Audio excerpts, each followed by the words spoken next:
자, 물꼬를 트는 듯했던 여야 협상이 다시 안개 속으로 빠져든 건 대통령실의 강경 기류도 일부 영향을 미친 것으로 보입니다.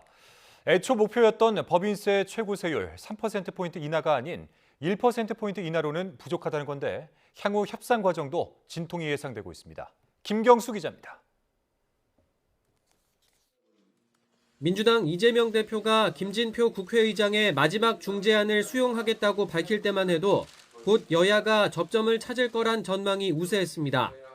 중재안의 핵심인 법인세 최고세율 1%포인트 인하는 앞서 국민의힘이 거론했던 타협안에도 들어있던 내용이기 때문입니다. 시행을 3년으로 늦추고 그다음에 25에서 22로 낮추는 것을 23이나 24로도 해보려고 하는데도 그것도 요지부동입니다. 하지만 대통령 주재 국정과제 점검회의에 다녀온 국민의힘 주호영 원내대표가 의장 중재안에 보인 첫 반응은 의외였습니다. 법인세 1% 낮춘다는 게 사실은 은발의 오줌 누기 아니겠습니까? 그냥 형식만 그런 것이지 실질적인 감세 혜택은 없는데.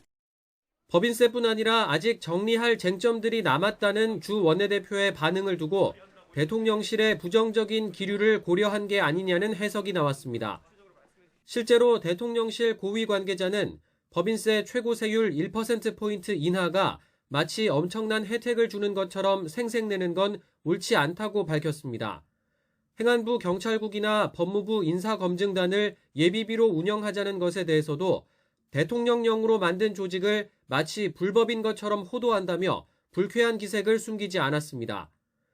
민주당은 국민의힘이 의장 중재안을 받아들이지 않으면 모든 게 다시 원점이라며 이제는 결단을 내리라고 압박하고 있습니다. 대통령의 결재 서류 맨날 가져가서 이거 됩니까 안 됩니까? 이거 몇 % 올릴까요 말까요? 다른 사안 이것은 어떻게 생각하십니까? 계속 그 가이드라인을 받아왔어야 되겠어요. 그래서 저는 그런 점에서 이제는 자고우면 하지 마시라. 하지만 대통령실의 강경 기류로 주호영 원내대표의 운신 폭이 좁아졌다는 분석도 나오고 있어서 추가 협상이 쉽지는 않아 보입니다.